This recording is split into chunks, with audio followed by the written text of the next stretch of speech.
Welcome back to another edition of the Wolverine.com podcast. This is our post-game Nebraska edition. A little bit late, some extenuating circumstances. I had planes, trains, and automobiles moment getting back from Nebraska after all of my flights were canceled. And as a matter of fact, Doug Skene's in the next room here. We're up north. And you want to talk about fantastic, man. Just recorded the huge show with Bill Simonson up at Tullymore. First class, man, unbelievable. And we always have a great time, the three of us. Most of the time, I'd say 99.9% of the time. So, but skiing, man. First of all, the shirt, man. So yeah, I'm the mummies, right? Yeah, I know all about the mummies. Don't let the cat out of the bag, Balas. It's let the viewers of the podcast go research. Here come the mummies. If you do a YouTube search, you can see some of their more popular music. They are incredibly good musicians, an excellent live show, and a lot of fun. and nobody knows who they are, and that's the fun of it. Yeah, but these guys are under contract, so they have to dress up and hide themselves. And but unbelievable musicians. I can't wait to find out who they are someday. With my luck, I'll get hit by a truck like the day before they're supposed to announce it. But I've been looking online. Nobody knows who they are, and that's the way that needs to be. So anyway, let's talk Michigan, Nebraska here, and because finally I got home about 2:30 in the morning after about 3 hours of sleep. So and I was looking back at some of the film, and you and I will do the film review later in the week. But I don't give a damn what anybody says about. Okay, it's just Nebraska. They have and don't have a winning record or anything like that. That's a hell of a win in that environment, and to face the adversity they did. And that's what I've said for a long time.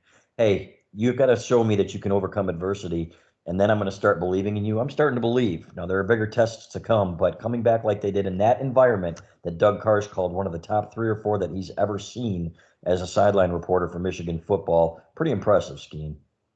Well, so it was interesting. The third quarter wave of emotion and performance that came out of Nebraska, and also this was the adversity that we were waiting on. This was the first true test of how Michigan would handle a team that put them on their heels a little bit. And obviously, they were running up and down the field. They were making plays. The place was going crazy. And then they took the lead. And so going into that fourth quarter, I hit the pause button when I was watching that football game. And I thought to myself, this is the moment that the previous few years of Michigan football, where the body language would sink, the heads would come down, and things started to fall apart, and Michigan would typically end up losing this game.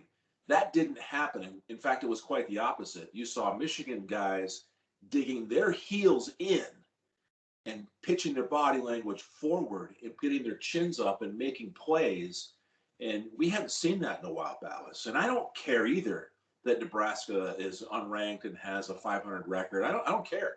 That's a tough environment to go do that in against a team. And I've said this in the leading up to that game. Scott Frost has maybe not had the success that people want him to have in Nebraska. But if you watch Nebraska play, and I haven't watched all their games, but I've watched enough. Those guys play hard.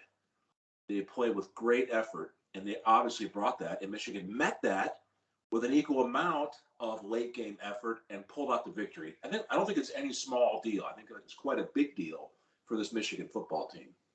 Yeah, going in, we knew that both guards hadn't practiced all week, and it was going to be a chore. That Keegan was probably going to try to play. Zach Zinner was probably going to try to play, and they did. They couldn't do it.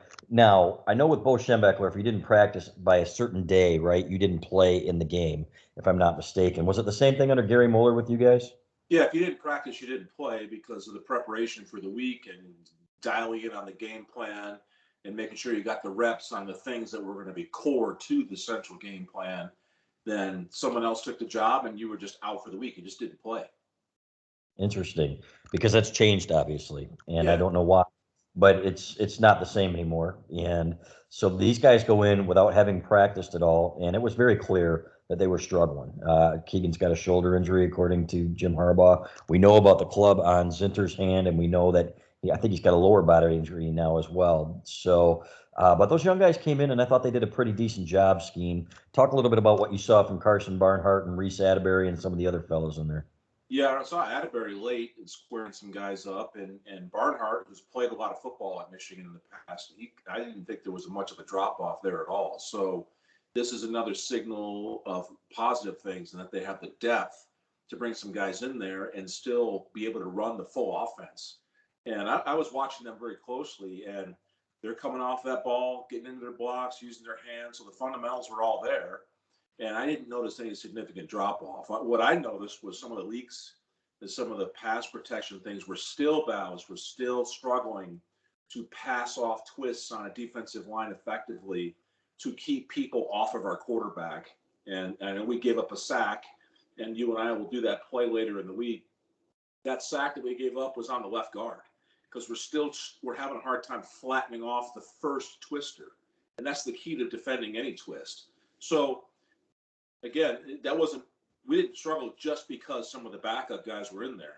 This is just an issue that needs to be resolved and fixed for Michigan going forward. So I thought the backups came in and did their job and did it very well. And obviously Michigan went on to win that football game.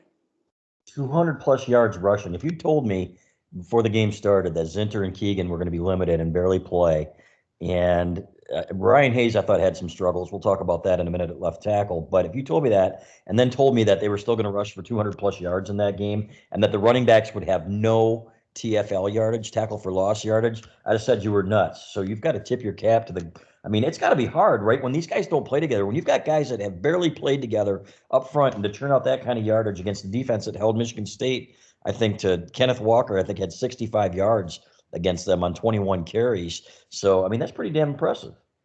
Yeah, absolutely it is. I think it's a testament to Michigan being good at their core fundamentals. And again, the gap man blocking that they do and the cross-formational power football that they run, clearly the second guys and the second team offense in practice are getting a lot of reps at it because they were pretty good at it. There was no significant drop-off. And Corum and Haskins, again, continue to be this fastball, curveball, fastball changeup for defenses that's hard to defend. Corum made a couple great runs. The Haskins run where he broke it out in the open and then hurdled the guy. These guys both have their unique styles and yet very, very effective. And whenever you rush for 200 plus yards, you should win the football game 100% of the time. Yeah. All right. I'm going to talk about Cade McNamara here. And we talked about this on the huge show at length. And why is it that everybody's so enamored with J.J. McCarthy? And why is it that people are like, okay, Cade McNamara is not good enough? And I get that, you know what, he struggled at times. We've had people call him, an Akron level quarterback, maybe type of thing, which I think is absurd. Things like that. But when you look at this kid, not turning the ball over, number one, right? Not taking sacks, number two. So some of that is on the offensive line. When he's throwing bad balls or throwing quicker than he needs to, he's getting rid of it for a reason. He's not putting them behind the chains. And to me, that's kind of an underrated facet of his game. Part of the responsibility of the quarterback is to not take a sack when one is imminent. And I think, and you can look back in the previous few games, all the way going back to the beginning of the year, you look at every game, you can see clearly he's getting rid of the ball so as not to take a sack and or take a hit. I don't understand if there is a large percentage of Michigan fans on this website that are calling for McNamara to be benched and replaced with JJ. What are we not getting here? We have a team that has built its offense on rushing the football, and we have a team that runs its passing game primarily on play action off of that. And then when forced to run a pocket style passing attack. And then if there's protection issues, we'll roll them out. McNamara is running all this pretty doggone efficiently. And one interception through 6 games. And I don't get that, Balas. And I can tell you from my perspective, and I mentioned this leading up to the game, if you watch that game, this is a cool, controlled customer at the quarterback position in that huddle. It's hard to quantify that. It's impossible to quantify that into a statistic. But I'm telling you, when the quarterback steps in the huddle and he looks you in the eye and tells you what the play is, and you look him in the eye and you know this guy's calm, cool, and collected, there's an air of confidence and the rest of those 10 guys in that huddle knowing this guy's got this. We're good here. We're going to go make this play. I think the reason we're seeing JJ come in and get his reps is because you have to have 2 quarterbacks on the ready to get through college football season because football's going to happen. The guy's going to get hit. He's going to get dinged. They're going to put him in concussion protocol. Who knows? At some point, your backup quarterback's going to have to come in and make some plays. And so they're sprinkling him in to do just that. That doesn't mean that there's a quarterback controversy or that we're on the edge of flipping quarterbacks. We're undefeated. Yeah, look at Sean Clifford at Penn State. He's going to be out for a while. No backup there. Their backup left for greener pastures, right? So they're a little bit screwed here, depending on how long he's out. Michael Penix going down at Indiana. You've got some, I think it's Jack Tuttle coming in, not scaring anybody. So you've got to find a way. And I understand that people don't like two platoon quarterback systems. I don't either. But in my opinion, you do what it takes to keep these kids happy because you need to. This isn't the old days.